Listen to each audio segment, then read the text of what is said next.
Hello, hello. Welcome to Black Sky Legion, episode 121. What we would like to see from Star Citizen Elite and Nomansky this year. I am your host, Kai Zen, and I am enjoying a Dragon's Milk Reserve with cinnamon and chilies. They put goddamn toasted chilies, they put toasted peppers in a beer, and I am for it. With me tonight, we have well, actually, you know what, I'm going to just say this very, very briefly and get this out of the way before we even get into anything. I've had multiple people message me and said, hey, what are you guys going to say about Ukraine tonight on the show? So I had not even considered it. We're a space game show, and real space. We don't really talk about politics. However, I'm going to make an exception this once and say that our heart goes out to the people of the Ukraine and anyone who is experiencing difficulties and or fearing for their life or losing their homes or losing their whatever over this. It is obviously heartbreaking, and yeah, that's just horrific. And having said that, we're going to now close the part where we talk anything politics and just get on to space stuff. All right. So now we've got with us tonight, as always, my main man. We got Wolf Dragon, my XO. Say hello to the beautiful people. Wolf, and what are you drinking? Hello, everyone. Thank you for joining us on this Friday evening. And what I have to drink is going to make Kai very upset. You'll be able to hear it in his voice. Boulevard Brewing Company's Sugarwood Baklava. My last bottle from the limited release. If you can still find it, buy it. It is delicious. It is delicious, and I ran out of all of mine well back, like a while back. Yeah. Also with us tonight, we've got Chad Lozan. Say hello to the beautiful people, Chad, and tell us what you're drinking. Hello, beautiful people. I'm having a diet Snapple peach tea There you go. because I love peach tea. Nothing wrong And with that. oh, Go ahead. and that's it.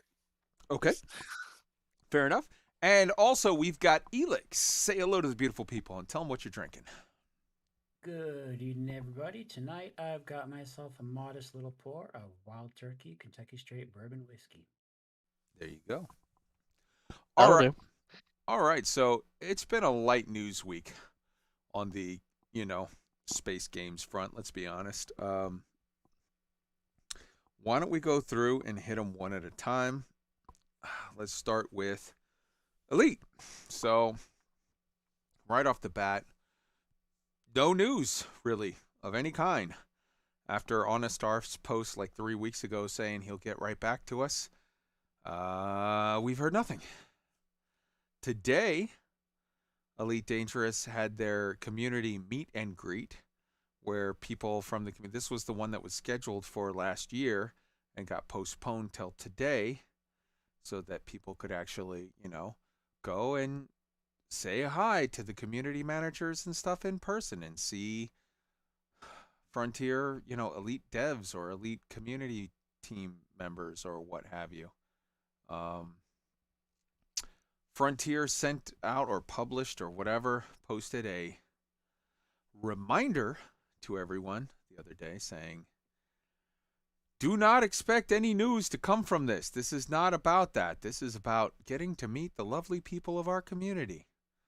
There will be no news. There will be no discussions about in-game events or game development or anything of any of that kind. But speaking of in-game events, I don't know if you guys saw Burr's video earlier today with his news update, but I know Wolf and I were talking about it a little bit earlier. The Yes, that latest, was interesting. so the latest CG was meant to be a 4-part CG. We're now on part 7 of 4. they've stretched it and stretched it and stretched it, and people have sort of stopped giving a fuck. Um, on the latest CG, on the Colonia side, nobody got the reward because they didn't even complete it, even though they sort of set the number low. Still, just people were like, yeah, I'm not doing that. So, yeah. And and lastly, I want to bring up in the absolute silence from Frontier, this story just won't die. It keeps getting kicked around and kicked around and kicked around, and everybody and their mom seems to be discussing and pontificating on the theory of like, well, it makes sense that if Frontier were going to sell the company, they can't do anything to affect the share price. So, if it makes total sense that they would be radio silent, and that makes absolutely no sense because number one, if you were looking to sell your company, you would want the share price to be high so you would maximize your profits. And number two, if Frontier were following that strategy for some unknown reason, that means they would be radio silent across all platforms. But no, all of their other games are doing regular streams, have content updates, have communication. Everything is happening as normal with all of the properties across Frontier Development, except for Elite, which is radio silence. So, as far as I'm concerned, there's basically two possibilities. There's the better of the two, and there's the worst of the two, and they both suck. I'm not going to sugarcoat it, but the best of the two is they're just embarrassed that they lied, and now they have to admit, hey, we have absolutely no way to put this out on the consoles, last-gen consoles. Sorry. That's the best of the two. The worst of the two is that they're about to say, after a very painful year and us looking through this, that, and the other, and the player numbers are abysmal, it just doesn't make financial sense to continue. We're going to put Elite into maintenance mode. Everyone who enjoys the game can continue to enjoy the game for the foreseeable future, but we're going to work on active development on other stuff. You know,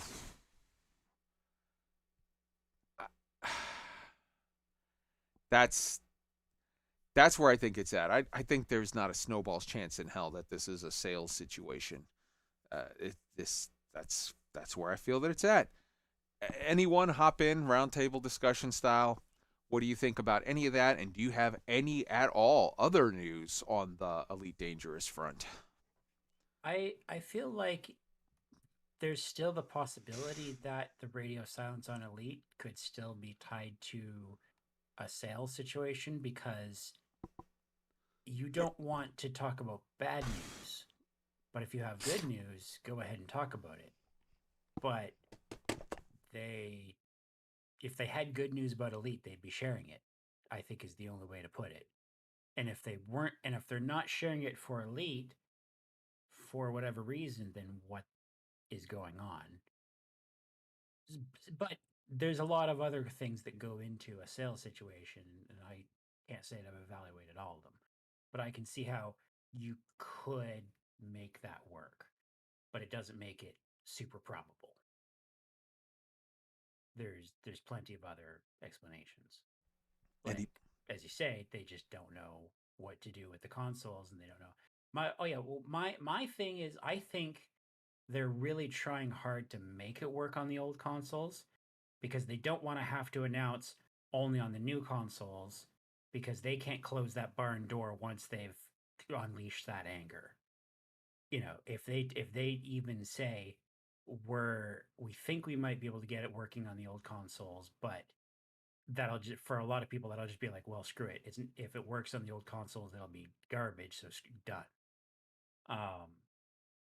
I and I mean, this is you could call it copium, but for me, it's low investment optimism because I'm not banking on it happening. I'm just hoping that this is what is actually happening, and I could be totally wrong. Anyone else but- or but- any but- other elite news? I don't think they're getting sold. You know, I've looked over some other things since our last talk, and I don't think it's there. And I think that the thing that lends credence to that is the fact that they'll still talk about all their other stuff.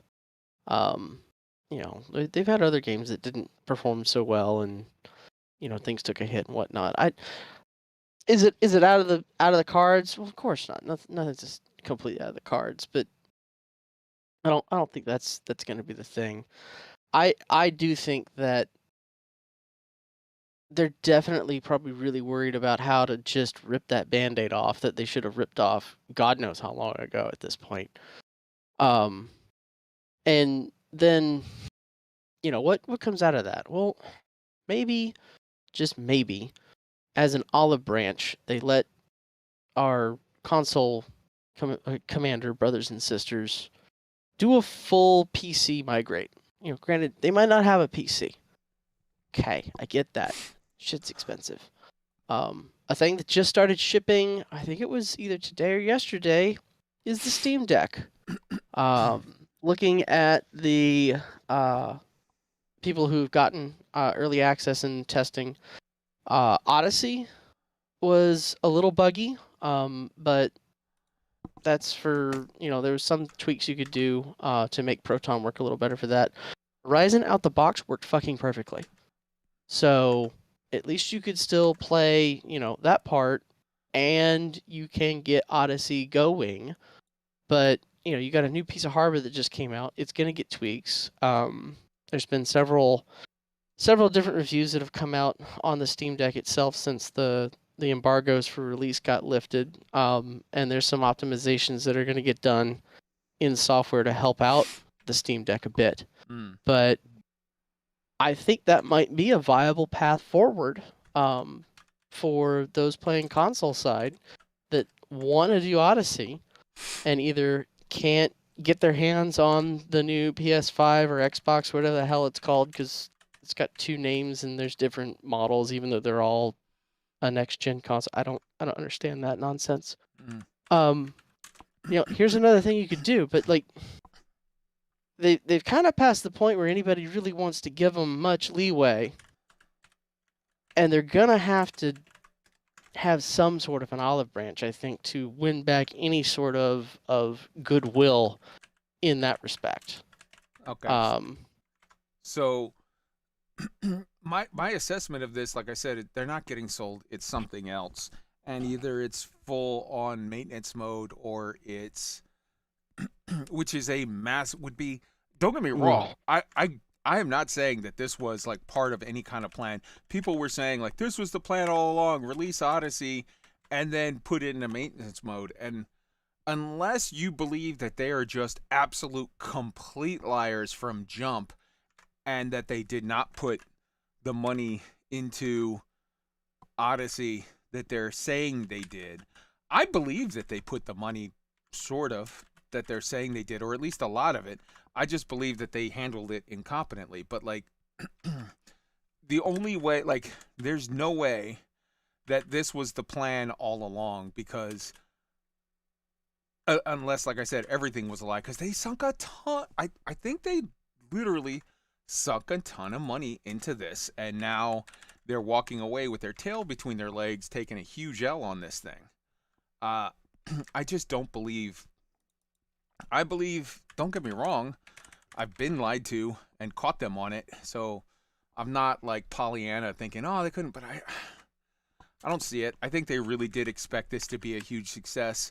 I think they were riding high off their own supply and just copium themselves into a corner, and now it's tough decision time. But do you think what we're looking at is, well, okay, I get you, because you've already said like, I think it's that they're trying to figure out how to, okay, fine, but like I guess we'll just leave it there. You've stated what you think.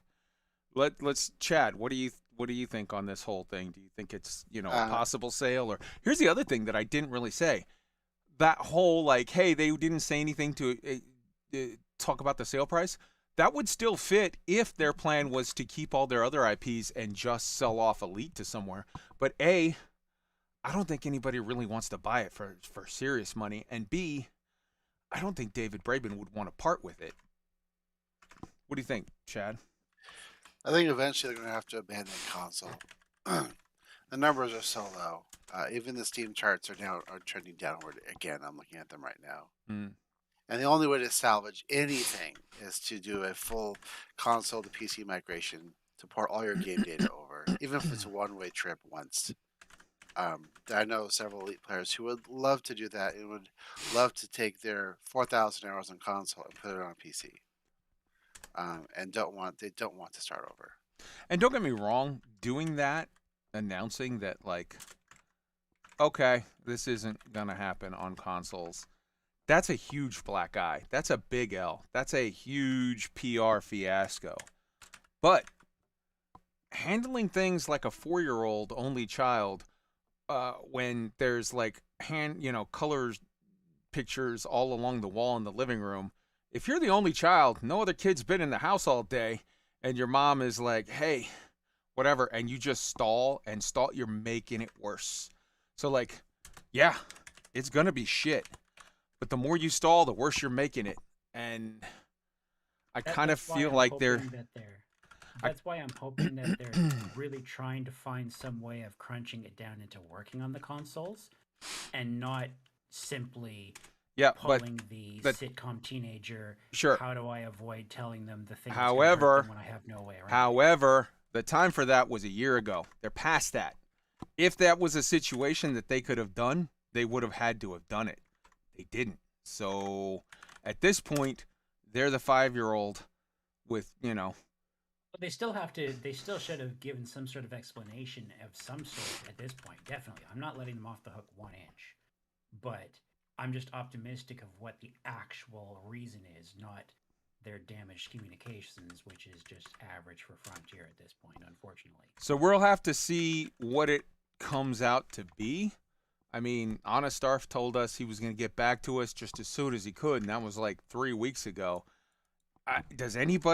Is there anyone who feels like, that's still within the reasonable, or is this, to me, this seems entirely unreasonable. It seems like just compounding the lies.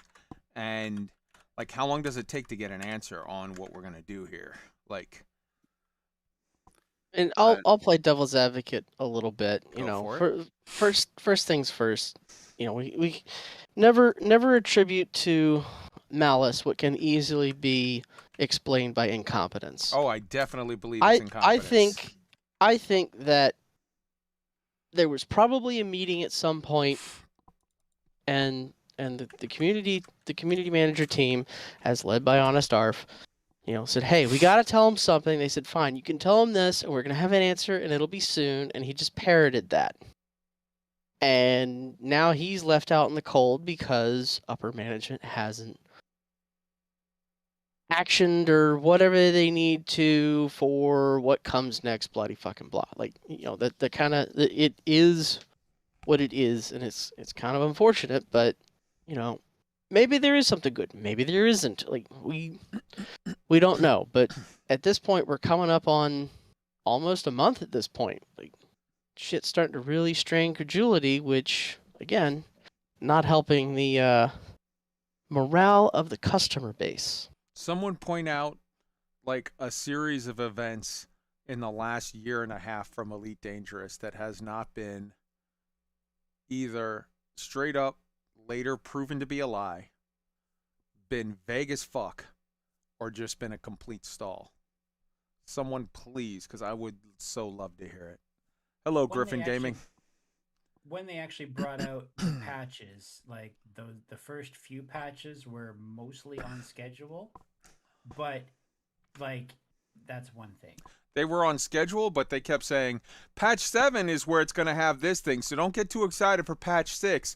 And then when patch 7 was the next thing up, they would say, well, really, it's going to be patch 8. So just don't get too excited. So that was still the same thing. Kick the can, yeah. All right. Anybody got any other news on Elite before we hop over to Nomansky? Hearing none, let's do it. Nomansky, on the other hand, you know, they tell us jack shit. They don't say anything. But they speak with their actions. They just dropped another, you know, big expansion, and they've got the whatchamacallit running for it, the Expedition. This new one. You get to build your own robot, and it has a lot of advances in the combat systems and subsystems that sort of just make it, you know, make it more alive and vibrant and fun. I am psyched by all of this and continual graphics improvements and whatnot, and all kinds of little QOL features. The whole thing where it's like a Build-A-Bear, but you build a mech and you make your own little sort of companion, I think is just absolutely awesome.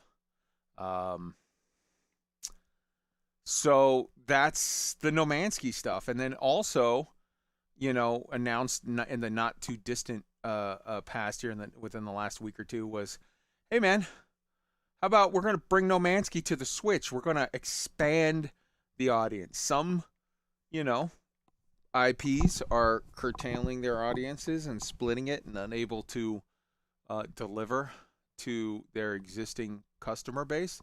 And other IPs are growing, are, you know, adding more to it. And just hats off.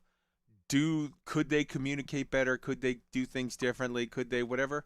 I mean, maybe they could switch it up. Now they've proven themselves and they've got the love of the community. But honestly, at this point, they are sort of just killing it.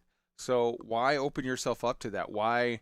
Because if you open yourself up to it and you start promising 10 things and you can deliver 8 of them, well, we've already seen that then people get mad. What they're doing is working. They are getting all of the love, none of the hate. It's all just gravy train time. So if I was them, I would not change the strategy, because clearly they got some smart cookies who are getting it done. Nomansky news or comments or thoughts on any of that from anyone? Go ahead. Yeah, Nomansky's got to be like the absolute epitome of under promise and over deliver. And my God, do they over deliver in just truckloads? The game is so fun to play, and it's the type of game that you can walk away from it for however long and come back, and you're right where you were, and you can jump right in and go down as far down that rabbit hole that you want, or just do something completely different because you felt like it. It's hell yeah. It's one of the more unique games I've played in a very long time, and I just love it. And now there's even more. Hell yeah. Hey, I want to take a moment to call out Griffin Gaming RPG, our brother from another mother, from the Soul Citizens, who is in the chat making thoughtful and intelligent comments as always. Griff, I get it totally if you're with, you know, if you're at your mom's or you're on the road or, you know, whatever. But if you are able to and you want to, we're going to do a very short show tonight. We're going to have a little conversation on things we'd like to see from space games. You are always welcome. So if you hop onto any of the, if you do hop into any of the comms channels, just post a little thing saying that you're in comms in the chat, and I will grab you and pull you down, because I would love to hear your thoughts on some of this stuff, man. Yeah. All right. So, having said that, let's see. I want to throw it around the horn. We got Wolf Dragon's thoughts. Chad, what do you think about Nomansky stuff going on? They keep on pushing out great updates. I mean, there are issues and they fix them. Yeah. And they just get the job done. And that's all a gamer really wants, right? They want their game to be maintained, updated, cool stuff comes out. That's awesome. You go have fun with your friends, and that's it. It's they learned their lesson from the launch, Mm-hmm. and they've proven themselves with just a truckload of updates in rapid succession. Oh, And yeah. everyone seems to be, extraordinarily. The game runs super smooth, and it's nice, and it's colorful, and it's very unique in its presentation Right on. and how it works. Right on. Elix, what do you think? Yeah, absolutely. The uh, the big thing that I think was great was that they, even with the pretty bad launch, and they fell so short of what Sean's mouth promised was going to be, but what they still shipped was a good foundation, and what they've done is built on that foundation. Like they basically, even though it missed out on everything that, well, not on everything, but a lot of things of what people expected from it. Hello Games still shipped a great idea, and then the after release updates have turned that great idea into a great game. Hell yeah. Okay. Well, let's move on to Star Citizen. Whew. Okay. Star Citizen also had a light news week this week. Let's be honest. Everybody sort of did. I want to call out a couple of big sort of things that happened. Morphologist, who is a major content creator in the community, basically posted a video last week saying, this year, 2022, is not the year for Star Citizen. Here's why. And while there's reasons why a lot of the stuff that he's interested and excited for isn't coming until next year at the earliest. There still will be some good stuff that's added to the game and whatnot, and it's just a situation where he is feeling some burnout. He is like, I'm ready to take a little bit of a break. I'm gonna hop back into was it Starship or space? What was it? Space engineers. He's playing Space Engineers right now as we speak. Yeah, and so he's like, I'm gonna take a little break and go do some of this other stuff. So there's a couple things I want to call out about that. Number one, I salute him for that. I think that's great. I think that's brilliant. That's what he should do, and that's what all of you should do. Stop playing Star Citizen and go play something else if it doesn't bring you joy. So instead of becoming salty and miserable and this, that, and the other, just do what he's doing of saying, hey, I'm going to take a little break. I'll come back, whatever. I guarantee you when new ships drop, you're going to get an architect's review of this one and that one and the other. But he's just saying, I'm going to spend some time focused on these other projects. And when I'm not frustrated or when I am getting joy from logging into Star Citizen, that's what I'm going to do. I think there's some other content creators in this space that would do well to follow that lead. Play Star Citizen all day, every day if it makes you happy. And the second that it doesn't, man, go play something else. Don't be miserable for nothing. And then make shitty comments on every last little thing. Like, be a better you for your own mental health and peace of mind, and also just to be putting out better things out there sort of in the world. On the other side of that, I wanted to point these out together because I think they provide an interesting spectrum and an interesting sort of viewpoint.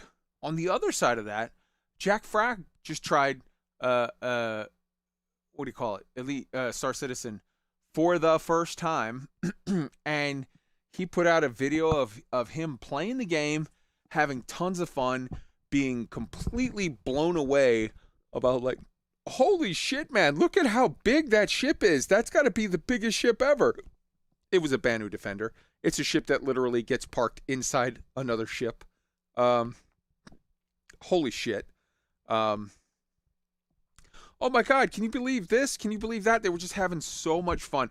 He was looking at stuff and he's like, hey, the screen, I can see the screen. My buddy is getting rid of our crime stat, but like I can see the screen too. It's not just on his screen. Like it's not instance. It actually exists. And oh, this, the shadow of this and walking out of that. And wait, how does this work? How do we EVA? How do we whatever? How do I, oh my God, I'm shooting this gun. I'm doing this. I'm doing that.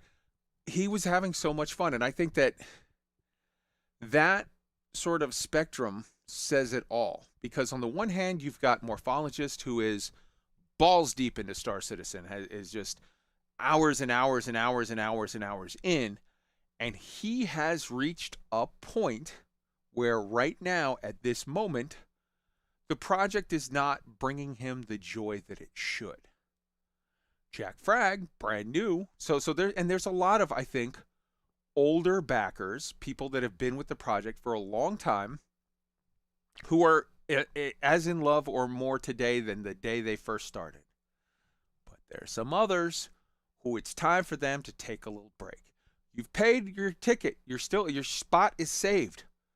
Go play Lost Ark. Go play Final Fantasy. Go play New World. Go play Elden Ring. Go play Icarus. Go play whatever. Go play Star Trek Online. Go play outside. Go fucking go find a girl and get a milkshake and maybe get lucky, or fucking go outside and push your kids on the swing. Go do something that gives you some joy. And then keep an eye on it. Listen to Black Sky Legion. Listen to Soul Citizens. Check out ISC. And maybe 3 months from now, 6 months from now, you get that itch again. Like, oh, I gotta get out there and fly around. I gotta drive around on a hover bike. I gotta do a thing. And then, like, yeah, it's still here. You've paid for it. This is not a game that is charging you a monthly subscription. So why make yourself miserable logging in for hours a day? And to all of those people on the other end of the spectrum, because there's a fuck ton. They're making more money now than they ever have before. And all the new people that are in, and they're loving it. And why, if you're not, why be salty to them? Why try to convince them that they're wrong? Why whatever? Just let them have their fun. You have yours. And if this project never comes to be, or comes to be in a way that you never like it, honestly ask yourself, how much money did you put in? If you put in $40 or $100 or whatever, and you got a couple hundred hours of entertainment from it, even if from now on every design decision they make is one you disagree with, and you've already gotten your money's worth, just chill. And probably this thing is just going to continue to go as it's been going. And that's the main crux of the main criticism of Star Citizen is there's no accountability here. They're not in any way beholden to me to do what I want. And I say, you're right. There is no accountability with Star Citizen. The entire project is built on a lack of accountability. And maybe that's a disaster. But maybe, just maybe, that's fucking genius. Because the fact of the matter is I've seen so many projects die or been just diminished by accountability to someone, the suits somewhere with the money, who say, screw it. Just squeeze it out. That's good enough. Squeeze it out. Squeeze out a turd and get as much money as we can. And by the time people are complaining about it, we'll have their money. Fuck them. Like, yeah, this project is different. There is no accountability. And maybe that's a good thing. And maybe it's not. If it's not for you, don't buy it. Don't play it. But if it is for you, man, what are the chances that you're going to ever see in your life another project like this? This is your chance. Fucking hop on and see what, go along for the ride.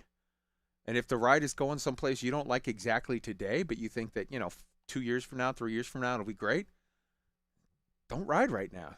You got an easy pass. You got a ticket. You got your Metro pass. You can ride as many fucking rides as you want for the whole month. So, okay. take a break right now for today, tomorrow, a week, whatever. Come back later. But you got a lifelong pass. Enjoy it. All right, let's go around the room and get everybody's comments or thoughts on that, and then after that, open it up to anything that you wanted to discuss in the Star Citizen sort of realm. Let's start with Wolf. Yeah, the biggest thing that I see is that all the people who are coming at it with fresh eyes, they've been having an absolute blast, which is awesome because it's a game and it's supposed to be fun. So big thumbs up there. And then you have the very well-founded criticism that, it's taking a while. Development is slow. Like, well, yeah, development is slow. They're trying to make this ridiculously huge, complex thing, and when they are done, I have no doubt that it's going to be just amazeballs, but it's got to go through that process. I mean, I wish things were a little more refined, but it is what it is right now, and there's nothing to really complain about. I mean, things take time. They are making progress. If they weren't making progress, then I would find myself a little more, concerned with the health and stability of the project as a whole. But it is moving forward. Just it's at a rather slow pace. Things are pretty. I can't really complain about the what is there that is, hey, we got this done and it's working. Moving on to the next thing. That broke. We're gonna fix that. Like, that's normal dev cycle. And do you have anything else on the sort of, the weekly news of Star Citizen for this week before we get into the discussion topic? I do. The weekly go ahead. news. Well, this is Wolf's turn. Go ahead. Yeah. Well, The weekly news. No, mainly everything that I follow is just what people are doing to create their own content and have fun. Some of which is far more protracted than others. Just to try and get an idea of where things could go as more stuff gets implemented. Right on. But I think Elix has definitely got some stuff to add for that part. All right. Well, we're gonna actually go to Chad we can go next. around. Yeah. Yep. So Chad, your thoughts on my little sort of intro and my thoughts on the whole thing, and then and news stuff. Go for it. Okay. Well, yeah, I agree. You get a bird out on a game. Just go do anything else, whatever you like. Yeah. Doesn't matter. The Jack Frags video has almost 725,000 views, which is pretty incredible. And like 2,500 comments. Most of the comments are pretty good. It's the usual snarky comment here and there, but overall, everyone seems to really like it.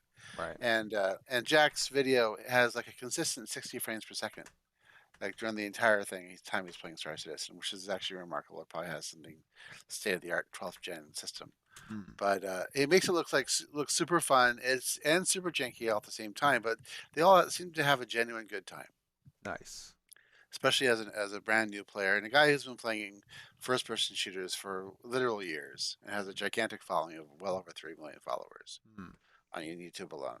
Yeah. So it was nice to see, like, because he has a reputation of shilling for some games because he gets a lot of paid gigs, but this was obviously just for fun, and they seem to have a lot of fun doing it.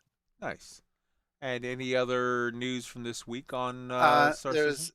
Inside Star Citizen. They showcase their the guy who does all the cinematics for the videos. Yeah, Price, right?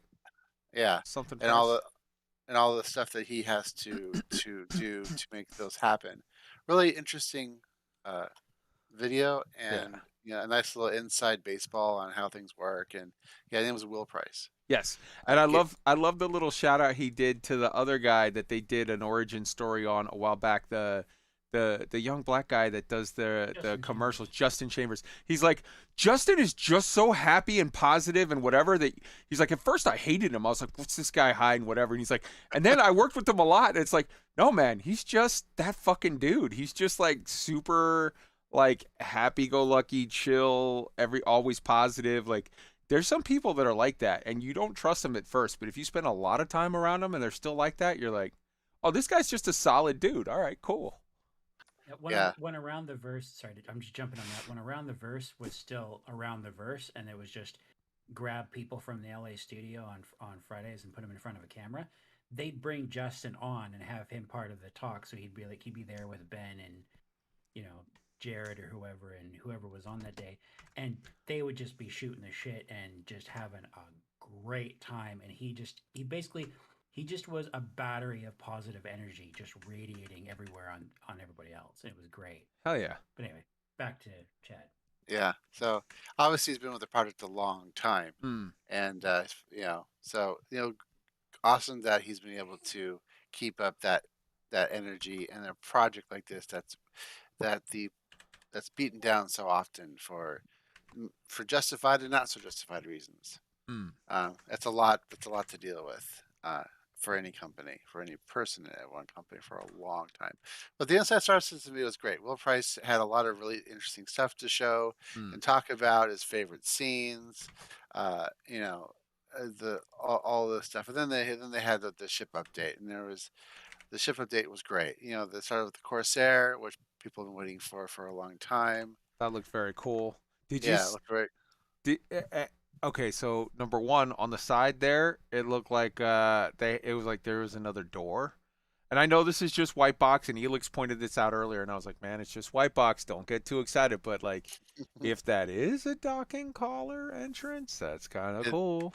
Yeah, it looks like a ship-to-ship docking collar entrance, but we'll see when Yeah. it actually gets when it's progressing further along. 100%. And then of course they showed the Vulture, the scavenging ship, Mm-hmm. which will be hull stripping first, and then other things later. Mm-hmm. And then that's getting closer to completion. So by the time 318 comes around, assuming they're doing salvaging at the same time, they'll be ready. And of course, everyone's favorite ship, the Banu Merchantman, where they're BMM. showing where they're showing like bedrooms and toilets and bathrooms and all kinds of other parts of the ship, in their gray box sort of phase. Mm. A lot of neat organic modeling and textures and style. Mm. That's very, very different from most of the other game. Right on. And then it's just a really good solid ship update overall. Then of course the Hull C, and another ship that people were waiting for a long time, which will release it probably when they do the cargo refactor because it kind of needs it. And then a wing of the Scorpius in final art. So before they put it all together, which hopefully will come out in 4 to 6 weeks when the next update 317 comes out. Oh yeah. Okay. Right on.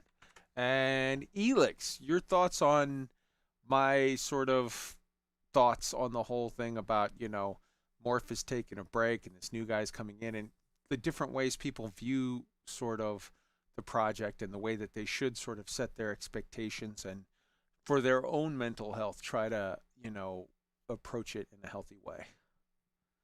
So I've said it on the show before, but video games are for fun. If you're not having fun, it's not a game anymore. Go play a game. Like, find something else that is fun and that fills that need instead of needlessly subjecting yourself to it. And it's especially bad for content creators because, and like this applies to just anything, not just Star Citizen, but just anything. Like you saw like the early wave of big 24/7, but just all Minecraft streamers and content creators that just tapped right into that market. Well, after doing that for 4 years, they fucking hate Minecraft. They don't want to look at it. They don't want to play it. They don't want to see it in their life, but their career is dependent on them getting on to stream and like 4 hours a day, 5 days a week or something like that and playing Minecraft or editing, spending 36 hours editing YouTube videos for Minecraft every week.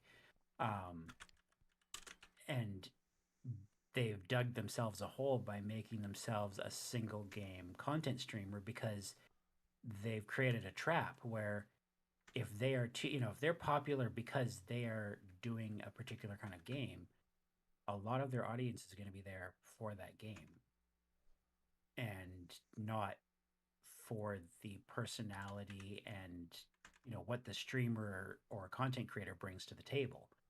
Whereas if you are a variety streamer and you do variety, you're not going to immediately appeal to a huge crowd that is fans of a single game, but you're going to attract people that's interested in you. And that ultimately is healthier for you unless you really do want to play Minecraft for the next 20 years. Fair enough. And just for people's own personal entertainment, just play not content creators, but just people playing video games. Like, play something that's having fun. If you're not having fun, like, I don't play Star Citizen very often partially because my computer makes it not very fun, but it's also I don't want to burn out on it when it is still just a basic framework of what it's supposed to be. And I've seen people go really hard on it since 2015, and inevitably they drift away. And some of them have the intelligence to just not the I don't want to say intelligence because that makes it sound like people are dumb for not, but kind of having the clarity to notice what's happening in time where they can walk away without all of the goodness sucked away and twisted into hating it. And so they can come back without having to find a reason to love it again. But others kind of they cling on to it too long until it's a bad relationship, basically. So Sure. long story short, if you're not having fun with the game, play games, not the thing that's not fun. On with general news stuff, because Chad stole all the ASC stuff I was going to talk about, which is fine. I don't care. It's not like I called dibs on it. But one thing I also wanted to point out is the Ben and Merchantman, they made an effort to talk about how they're considering options for different bathroom options for different alien races. Human, Xion, and Banu facilities are being hotly debated. Which just goes to show you what kind of game this is. So I'll ask a dumb question that's sort of provoking, a different thing. Not that I really want to focus on, who uses different space toilets. Are all these different alien races bipedal, like humans are? Yes. So all of the alien races that we know about are bipedal. They're basically rubber four-headed humans. And Okay. it's pretty much for the same reason that Star Trek always did that. And it's because Cloud Imperium Games only has humans that they can hire to do motion capture, and they can actually give direction to, and they'll follow it. Sure. So that's why. And the other thing is all those animation metrics have to fit a certain thing. And if you're suddenly having to create a ship for 36-foot tall, sentient, semi-mobile granite aliens, you have to design stairs an entirely different way. Absolutely. Whereas if for a playable video game, it's a lot easier if everything's just a humanoid, roughly 2 meters and 2 meters tall. I wasn't certain if they were going to have any additions with, like people with Van forearms Duel or stuff like that, because that would be interesting. That wouldn't be too hard to do the mocomp, but I was thinking back. It's like, okay, why are they saying this? And how can you tell that the alien race, the ship that you just found, is bipedal? And the answer is the latter. Yeah, I mean that's basically it. Like they have to work with essentially what they can motion capture, and trying to deal with the logistics of motion capturing something with 4 arms. You obviously have 2 prosthetics in that situation, or some really really clever, fucking Green Goblin, second person behind them shit, and just faking it. Mm-hmm. Basically it just comes down to it is so much easier if everything's humanoid and roughly 2 meters tall. Van Duel are taller than normal, so they're basically just really tall humans. They're like 2.5, 3 meters tall or something like that. Gotcha. But they're So basically Kai had to step away from the mic for a second. So is there anything else, Chad or Elix, that we've missed or you want to expand upon for Star Citizen? So one thing I was also going to touch on with there is the weekly sneak peek. They send out a newsletter every Friday, and they include a sneak peek screenshot or image or something. This time it's a fire extinguisher, which just tells you that they're serious about going with the whole fire propagation and fire as a threat that's going to spread across floors and be a thing that's in the game. And you're going to need crew, if not yourself, to actually go and put fires out. So in it kind of for me it just fills in that they're really going for the full living in a sci-fi, a sci-fi TV show kind of fantasy, because you turn on an episode of Star Trek and the Enterprise is cruising through and it runs into some nasty aliens and the aliens decide to open fire. And yeah, you have ensigns getting thrown over their consoles and sparks flying and stuff. But when the fighting really gets bad, you have entire decks on fire. And they don't usually show that because pyrotechnics is really expensive for a weekly TV show sort of thing. But it's implied to have happened. Now we get to actually play that kind of thing out, or that kind of general thing. But go ahead, Chad. You wanted to talk about stuff.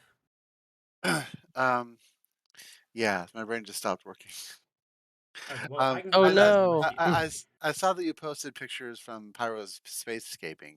If you want to put them in chat for the people who can see them, it was very cool stuff. I don't want to put them in chat. Because are they for backers? They are from the vault. So yeah, so the pictures that I showed there were from the subscriber vault, which means if I posted them in chat, I would be officially leaking subscriber content from Cloud Imperium Games. Sure. All right, let's not do that. I do want to point out that backers leak like a sieve. Yeah. And I have not gone looking, but I am certain that those images are already publicly available on some source on the internet if you go looking for it. I'm sure they are.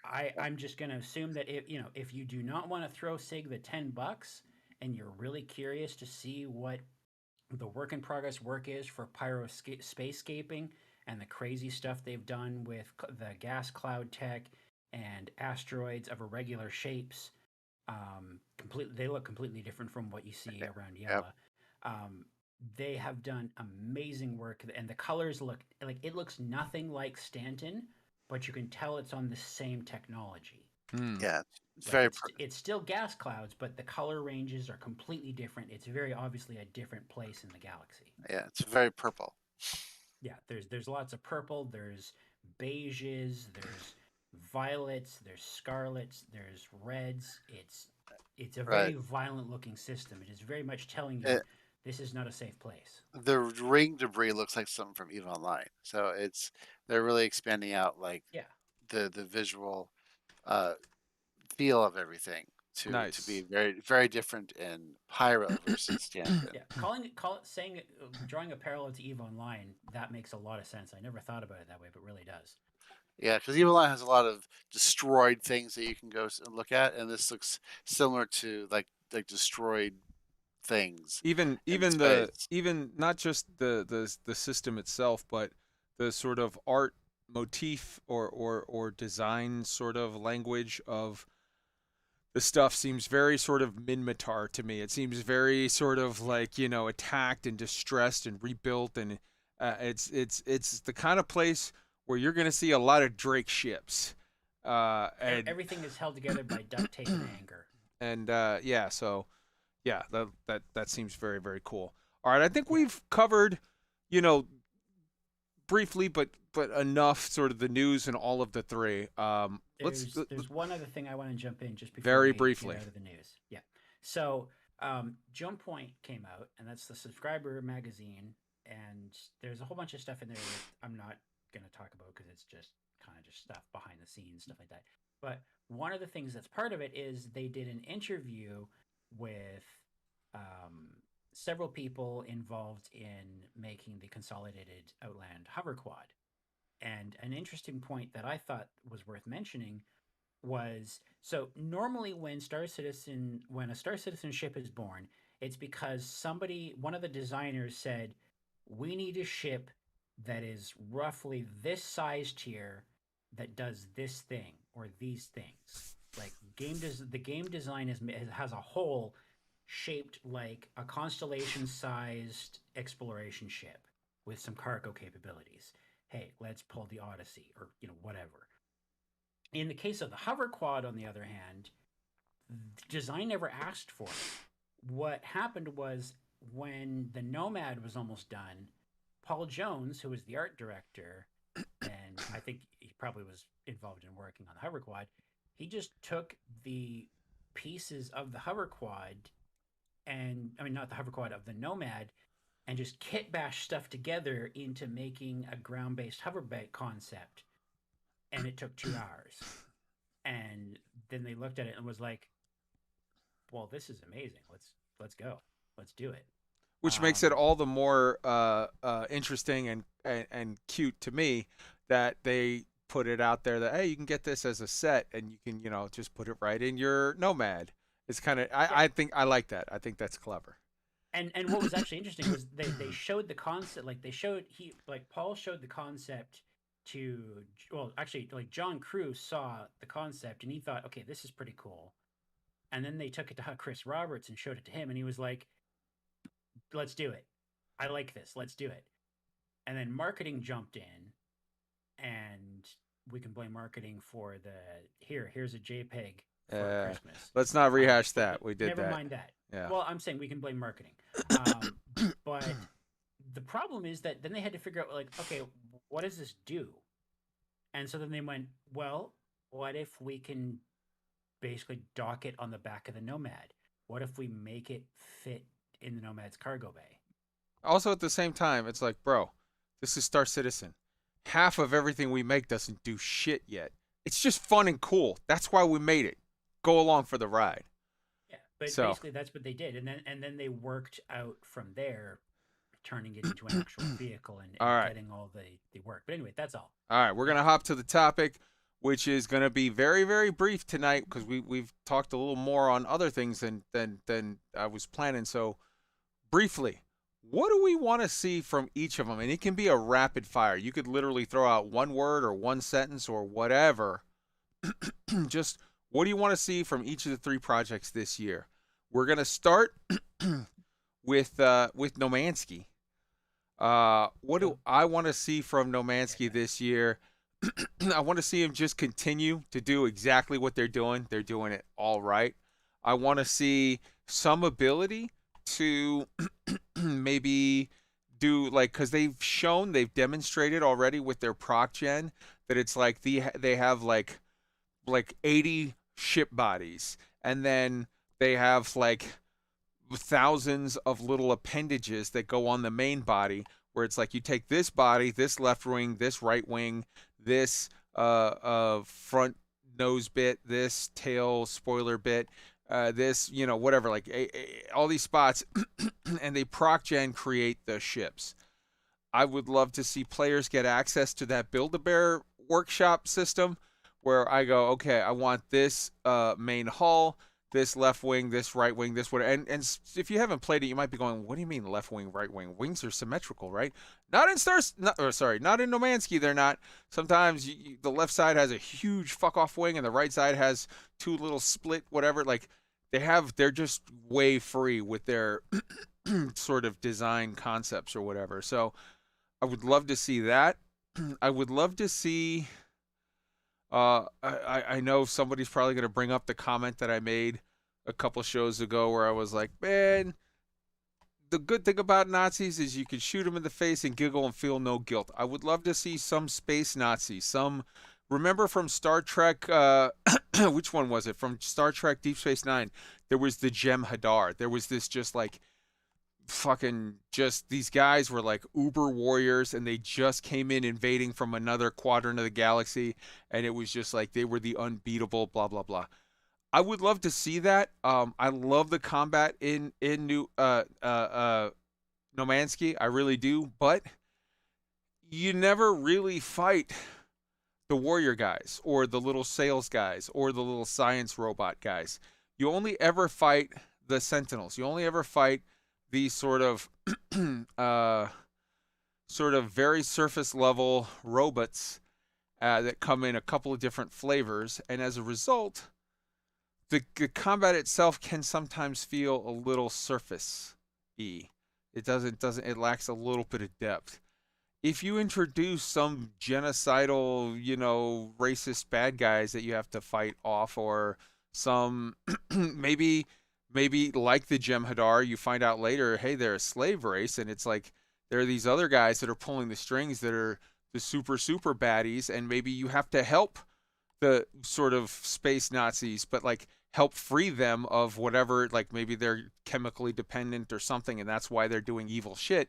Maybe you have to go in there and help free them, and then they revolt against the guys that are pulling the strings, the puppet masters, and like, oh, now we're taking the war to them, or just some storyline kind of a thing that would deepen the combat experience a little bit.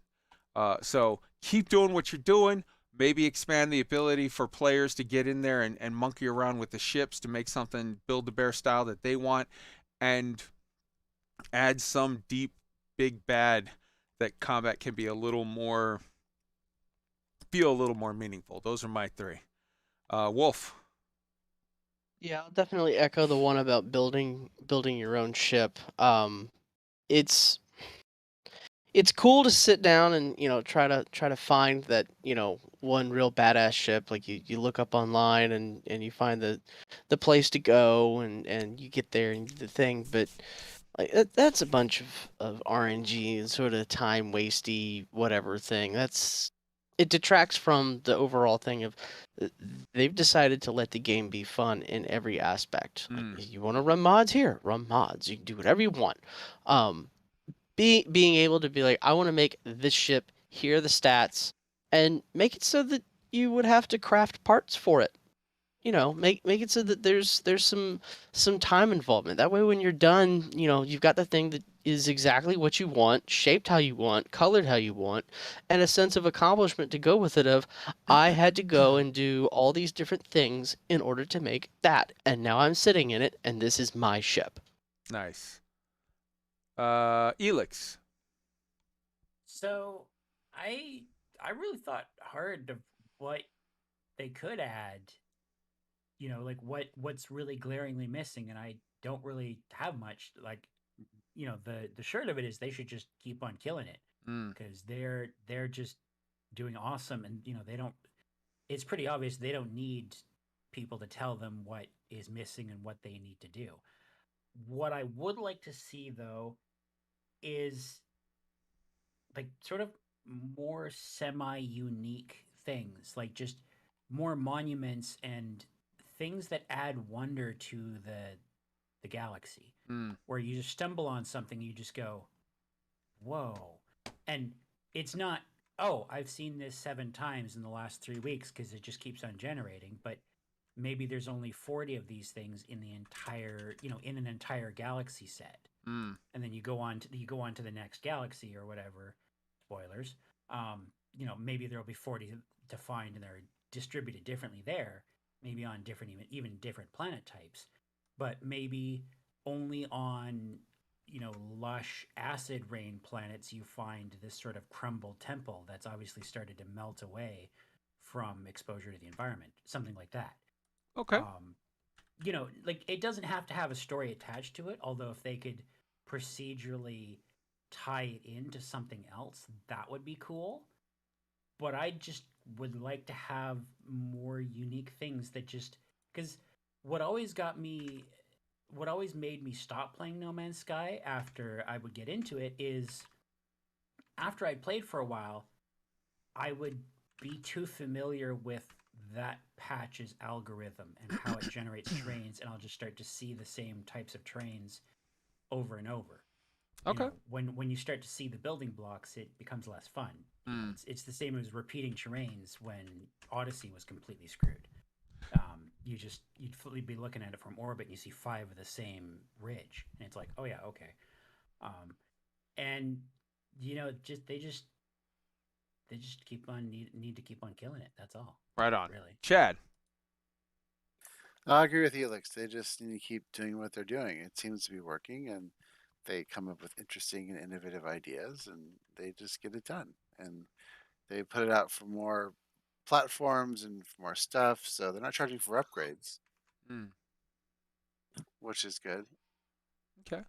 Right on. All right, so let's move to Star Citizen.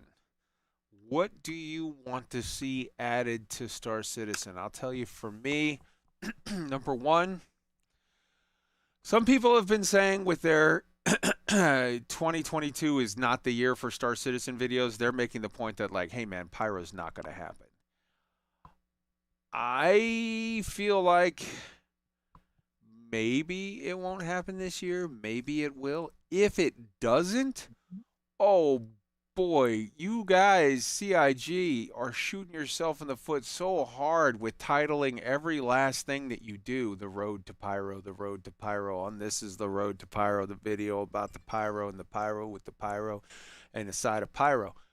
So that's honestly what is giving me, and maybe it's copium, maybe it's just hope beyond reason, but like that is what is making me think like, no man, Pyro is a thing, and maybe it doesn't drop this year. Maybe it drops, first quarter of next year or whatever. But at the very least, if that would be the case, Pyro would need to be sort of like like a star pillar of sitcom this year, and like have some actual. I get it if they're in a situation where like, hey, we built Pyro, it's done. We can't give it to you yet because that last bit of server tech is holding it up, but we're going to sort of display it for you so you guys all see we're not lying. It's real. It's here. Because, man, they've just been hyping Pyro, Pyro, Pyro. So I think that needs to in some way pay off this year. Maybe, again, like I said, either A, be out this year, or B, be finished. Server tech is holding it back, but they're able to really highlight it and display a bunch of actual, where it's like they show off somebody doing real gameplay in Pyro for extended time. And it's just like, well, because he's on a server of one, so we can fudge the server shit in our controlled environment. We can't give it to you yet, but it's just around the corner. But we can show you that it's real. It's not a pipe dream. That's number one. Number two is this needs to be the year where we get significant and serious update on Squadron 42. I've said for a while that I think,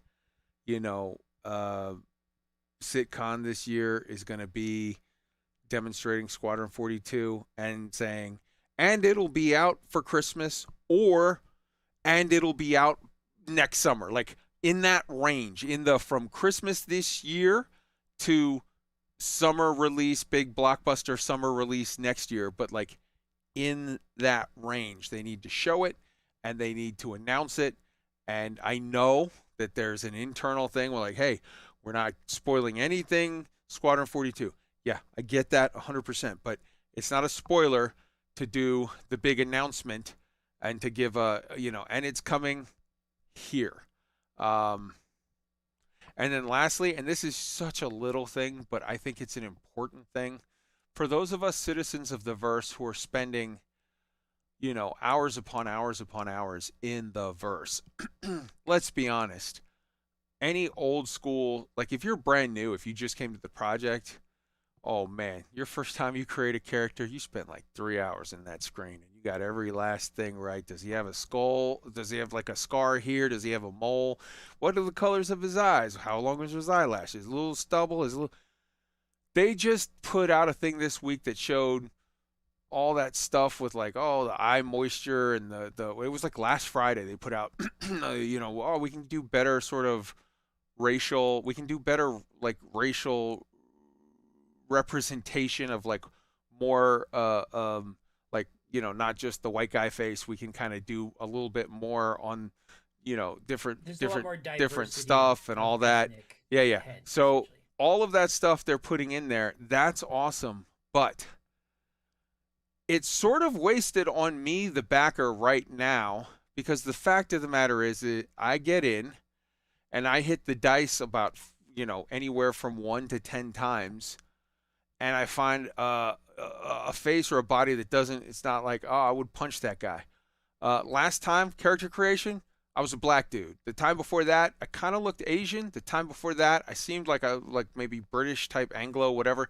Like I just pick one that doesn't annoy the fuck out of me. I just click the dice, and my character creation process is done in under 20 seconds maximum because I know that they're all just going to lose it all. They're just going to wipe it. So what I'm saying is CIG put in a feature that lets us export the face that we have to a file that we keep on our own hard drive. You don't have to keep track of it. And then the following patch, when it comes in, we can import that. Now, I get that if you're doing facial tech or head tech or eyewitness tech or whatever the hell it is you're doing, that might change whatever. That's okay. You can put a big disclaimer on the export feature that says, this will get you the head as close to we could from what you had. Some changes may occur from patch to patch, and you may need to, fiddle with it to get it back where you want. But like, we'll get it as close as we could to the last one, and then from there, make whatever changes you want. I think for the good of the people to be able to sort of really kind of connect to their online avatar, because Chris Roberts said it. He's not selling you a game. He's selling you a universe. And in that universe, I want to be me. Whether that me looks exactly like me or whatever. Maybe I want to identify as a woman, or maybe I want to identify as, Asian, or if I'm a woman, maybe I want to be a dude. Whatever it is that you want to identify as, it would be really good if CIG gave you the tools to get as close to that, to be free to be your online self as you wish to be, and then save that so that you can spend hours. If they put that feature in, I will spend 3 hours on character creation and get my guy to look exactly how I want, and then have it saved for forever. So those are the three things I really, really want. I want Pyro to pay off in some way, even not necessarily, okay, it's here, but pay off that it's, whatever. I want Squadron 42 to start firming up, and I want that character import, export, whatever feature. Let's move to Elix this time. What do you want from Star Citizen this year? So I would like to see server meshing this year, but I'll understand if it doesn't happen because that's a major tech upgrade, and it's better if it gets the time that it needs rather than it gets shoved out the door on the 21st and then busted as hell. While I completely agree with you on that, let me ask though, if they can't do Pyro, do you think that it's a mistake that everything they're hitting us with right now is road to Pyro, road to Pyro, road to Pyro? I think that if they're not if they're not confident that they're gonna try to get it out by the end of this year, because they can be wrong. Sure. They can make a mistake, but if their internal plans show that they should be able to get it out by the end of this year, then it's not a mistake for them to do Road to Pyro. If their internal planning shows that it's gonna be a ghost chance in hell if they make it by Christmas, they're idiots. Okay. What the fuck? And they should know better because they've been through this before. Jared himself said he would not shave his beard until 3.0 came out. Yeah. And he fucking looked like he was it looked like he was streaming from a shack that he had built on an abandoned tropical island because he was a castaway. So he's personally experienced pain from promising things way too confidently. So I interrupted you because I wanted an opinion to that statement, but I want you to go back now and tell me your the things you want this year out of Star Citizen. Yeah. So I think I agree with you in that whether Pyro and server meshing and everything happens this year, they need to show it at CitizenCon in a controlled environment. And they've done this they've done that thing a lot of times before, and this would definitely be an appropriate time for it. And they have to know that. So I mean, obviously they won't talk about what they're going to do at CitizenCon now because that's 7 months away, and Chris is very particular about keeping his spoilers. But that has to happen, and I would like for them to at least acknowledge Squadron 42 exists. I'm as I've said before, I'm sure they would want to get it out by the end of this year, but it's gonna come out when it's out. And I agree with you, Kai. It would be really good if they were able to give some sort of projection window that is actually what is on their internal tracking. Like, if it's not, if it's not before New Year's, then they better say, like, we're going to have it out by the end of 2023. We can't promise anything more specific than that because it could be April, it could be September, it could be scraping the end of December. If that's what it needs, we're going to release it when it's done. Like, if they said that, I think people would kind of accept it because at least they're giving a concrete thing that people can hold them to. And if they blow it, then now people, now they have to really explain what is going on, because it's not simply like answer the call year plus, year of current year. This is a, what I'm saying that they would be doing. This is a much more detailed and, in theory, credible projection that they would be giving us. That's Right the on. idea. All right. Now, next thing is I'd like to see. Now, there's going to be a lot of pieces of the economy that aren't hooked up yet, but I'd like to see them get at least 60% of the way of hooking up the dynamic economy simulation to the pieces of the economy that are in the game and are ready to be hooked up to it. Like, ammunition, the price of ammunition, the price of repairs, which will take into account materials prices, the price of mining goods, the price of drugs, the price of equipment, and have those things all feed into what commodity prices are and what the demand and supply is according to the simulation.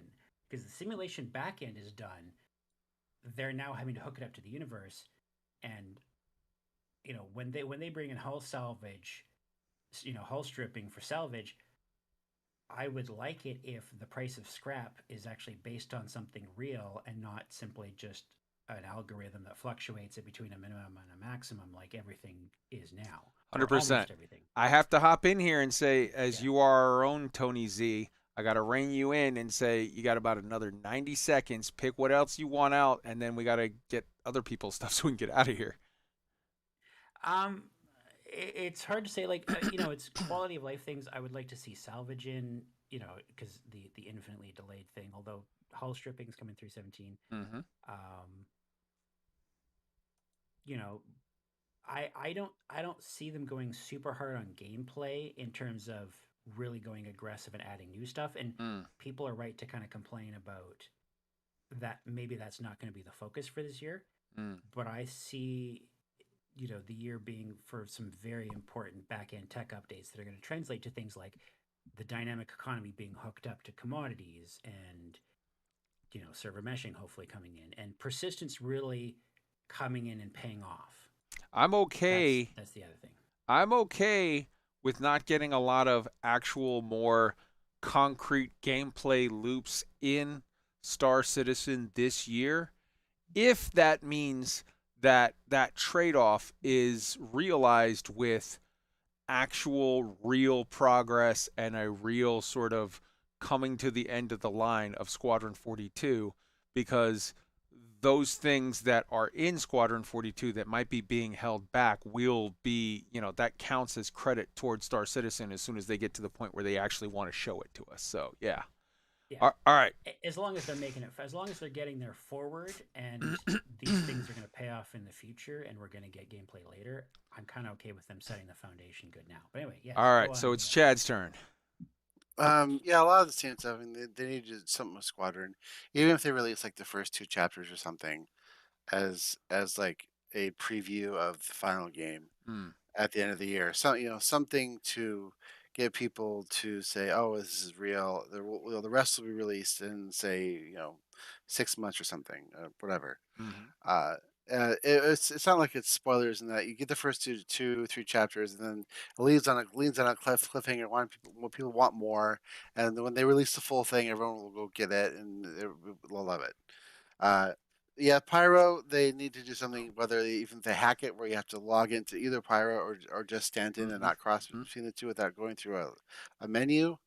That's, people will bitch that, oh, it's not real, but at least you'll be able to be there and look at it and fly around and experience it without So that crossing through a wormhole. while that would suck 1,000 times less than just nope, and we'll let you know in the future something like that. That would be, while that would be suboptimal, that would be a building block on the road towards the final process. And it would, Right. and Yeah. if you give me the option of no pyro, no answers, no nothing, see you next year, or yeah, you got pyro, but you got to click in from the main menu, and how you right now you choose the Stanton system, you'd have to choose it there, spawn there, do whatever, and Right. probably in the next 6 months we'll get it to the point where you can, we'll release jump gates and you'll jump across. But for now, at least you get to play with the new shit. I will happily take it, even if it's like, hey, here's what you have to do. You fly to position X in Stanton, log out there. Once there, you will be eligible to log into position Y in Pyro, and vice versa. When you're done in Pyro, you have to fly back to position Y, park there at a station, whatever, and then log into, through the menu. That's still vastly preferable to you don't get it. Oh yeah. Jump in for 1 second. SIG have said they don't want to do this because that would go to the extra work of having to create this temporary solution. But I could also see that decision changing in 2 minutes flat in a production meeting if it turns out they're not getting server meshing done this year. Yeah. And they want to get Pyro. Oh yeah. Into Yeah, people's hands. I don't want to work Christmas Day, but I will, because that's the reality of times you got to do what you don't want to do sometimes. Yeah. All right, so Yeah, Chad. just to make Pyro available to people to go to and experience, even if they have to hack it. And I think the backers would say, okay, that's cool. We got a new toy. Let's go play in the toy for a while until they can hook it up so you can talk to people across the systems and Sure. merge it all together. And this is a game in development, and I think it would be, yeah, that kind of sucks, but cool. Let's go to Pyro and see what we can find. That would be great. Stuff like the ship salvage, game systems that like affect like everything. They need to come into fruition and get done. And they're going to hopefully get salvaged in by summer, and it'll just be the first tier 0 of it essentially. But at least you'll be able to strip hulls and then in the fun fashion repair them. Although they haven't said how that will work yet. But that's in the card. It says hull stripping and repair. All right. So there's a lot of cool stuff that we know is coming, at least we hope is coming. But Pyro and Squadron 42, they need to get something out there for people to see and touch and hold and call and Crescent and call it George. Damn. And to keep the backers happy and not just another year of delays. Damn, I'm getting no love for my export your fucking saved facial features. But okay, fair. I like the character design idea too, because there's lots of games that you can save out your character. Yes, it is a great idea. Disagree with it either. Just you said everything that I would have said. Fair you covered it all. All right, Wolf. What do you want to see from Squadron 40? Or sorry, from Star Citizen? Freudian slip. He wants to see it released. That's it. No. I saying that I want to see it released. That's taking it a little far. And to be honest, to even say that about Squadron 42, like, how much to release it? Did we just see like the first or second, little bits of the story, and then more to come later is whatever gets done to finish it, blah. The kind of want to take just a little bit of a thing, and maybe this is a bit of lack of understanding or whatnot, but snap the chalk line right here. We're still in alpha. Everything's subject to change. There are certain things that can get wiped. There are certain things that don't necessarily will get wiped for X period of time.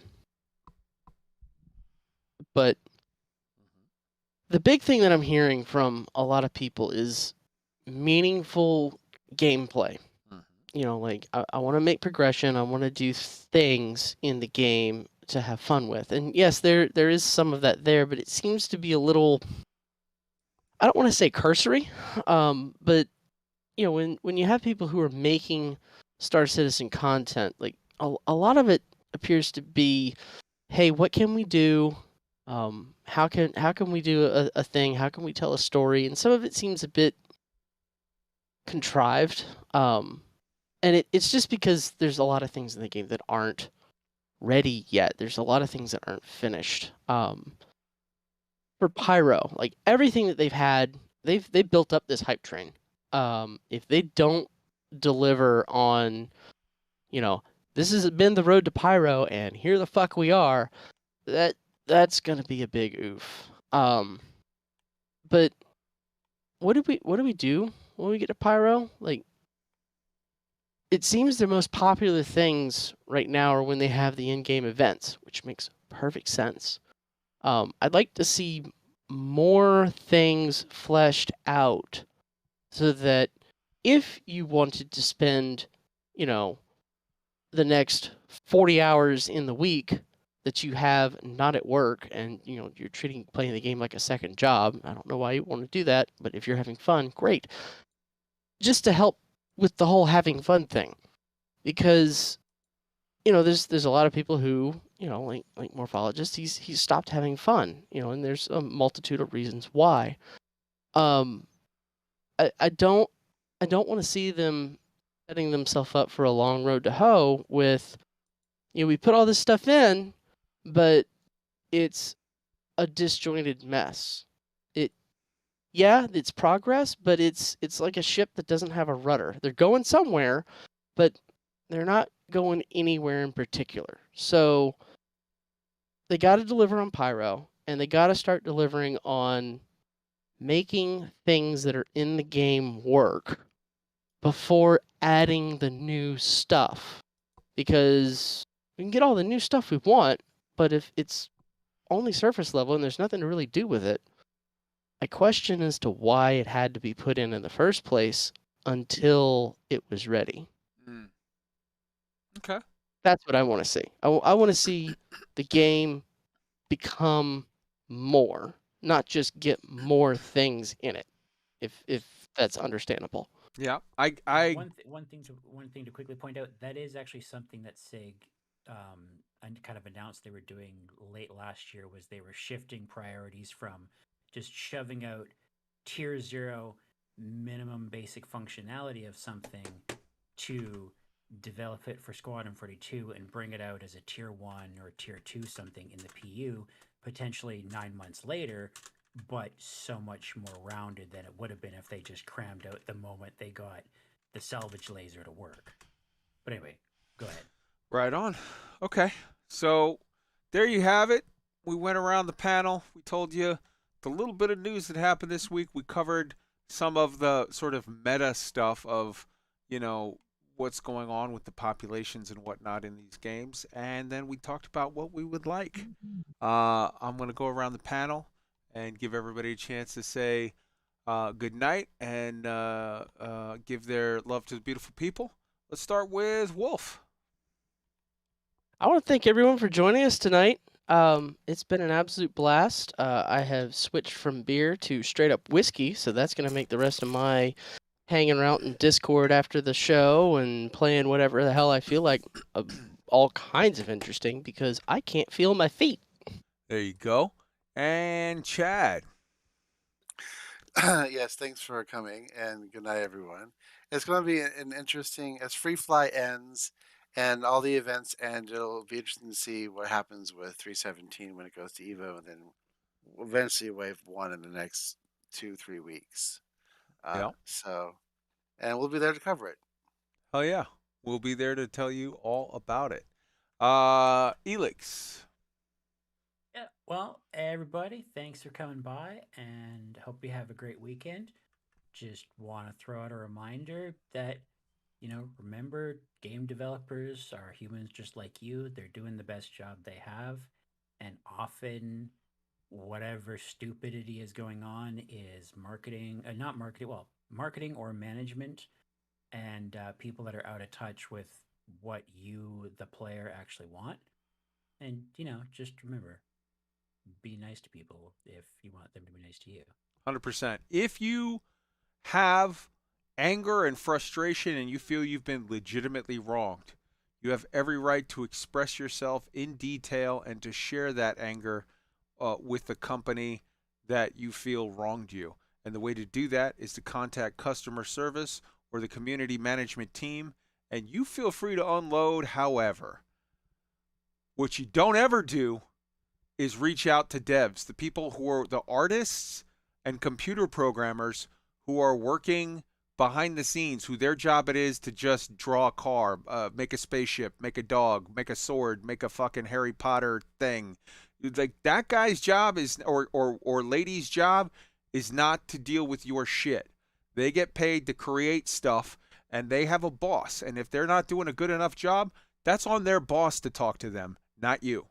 So for sure, express whatever if you've been wronged by a company to customer service or their community management team. But even then, like, don't be a dick. You don't have to go extra ham. Just fucking maybe vent a little bit and then be like, all right, I'm sorry. Maybe that was a little over, whatever. But I don't like this and I wanted you to know it. And that's valuable feedback that they can then process however they need to and take it to management. We're the real assholes who are fucking everything up for every company, no matter what game you're talking about. All right. I love you all. Stay safe. Drink lots of beer. Make questionable decisions. I'll see you next week.